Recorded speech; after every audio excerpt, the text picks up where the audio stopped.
بسم الله والصلاة والسلام على رسول الله. ازيكم يا حبايبي؟ عاملين ايه؟ يا رب تكونوا بخير.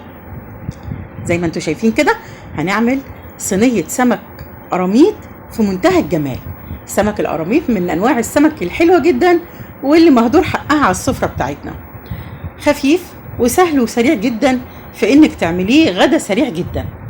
اهم حاجة وانت بتشتري السمك تخلي بس السماك اللي بيعملهولك يسلخ لك الجلد بتاعه. هتجيبيه هتغسليه بدقيق وتنقعيه بقى في ميه وليمون حوالي ساعه كده، وبعد كده هنعمل له تتبيله في منتهى الجمال. راس توم كبيره، طبعا حاطين لها ملح وكمون.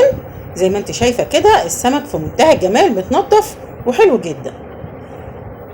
هتبداي بقى بالتوم تتبلي السمك بتاعك من بره ومن جوه تتبيله حلوه. تمام. بعد ما تتبليه هتسيبيه حوالي نص ساعة كده في التتبيلة وتبدأي تشتغلي فيه على طول.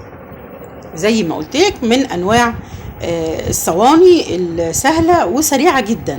غدا الولاد هيحبوه جدا جدا. هنتبل بقى السمك بالشكل من كل اتجاه وهنركنه حوالي نص ساعة. طيب بعد كده هنعمل ايه؟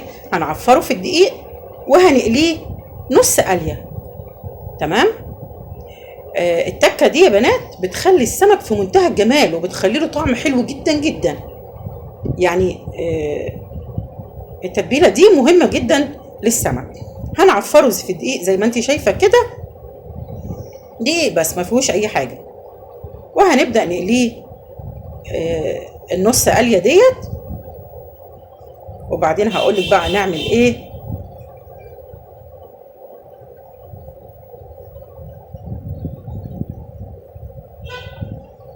تبل الكميه كلها زي ما انت شايفه كده، هنعفرها كلها في الدقيق ونجهزها علشان تبقى جاهزه، علشان ما نسيبوش في الزيت فتره طويله على بال ما نتبل قطع تانية. يبقى كل السمك الكميه كلها جنبك متعفره في الزيت وجاهزه، في الدقيق وجاهزه. بعد كده زي ما انت شايفه كده في طاسه فيها زيت هنبدا نقليهم نص قليه بالشكل ده على طول، دقيقتين من هنا ودقيقتين من هنا وخلاص. في الصينيه اللي هتدخل الفرن بقى معلقتين من السمنه او اي معلقتين من الماده الدهنيه. هنضيف بقى كميه بصل حسب رغبتك. يعني انا عندي الولاد بيحبوا في الصينيه دي البصل يكون كتير، يعني ما بيحبوش الطماطم قوي، فانا حطيت حوالي كيلو الا ربع من البصل.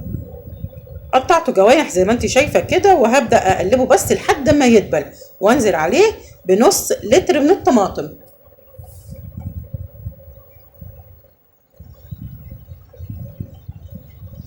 طبعا هنتبل بكزبره مطحونه وفلفل اسمر وكمون. واول ما تغلي غلوه واحده بس هنزل على طول بالسمك في الصلصه الجميله اللي احنا عملناها دي. هتغلي بس غلوه او غلوتين وخلاص، يعني مش هخليها تتسبك على البوتاجاز. هقلب بقى قطع السمك كده فيها وادخل الصينيه في الفرن على طول.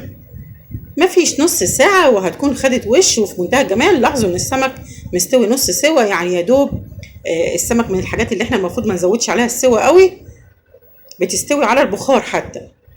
بس خلاص تدخل الفرن وتاخد وش، جنبها سلطة خضراء رز بشعرية وبالهنا والشفا في منتهى الجمال. وجبة هتدعي لي ان شاء الله لما تدوقيها. بس ما تنسينيش في اللايك بالله عليكي، لو وصلتي معايا لحد هنا ما تنسيش اللايك عشان الفيديو ينتشر، والاشتراك في القناة وتدعيم زر الجرس عشان بإذن الله يوصل لك كل جديد.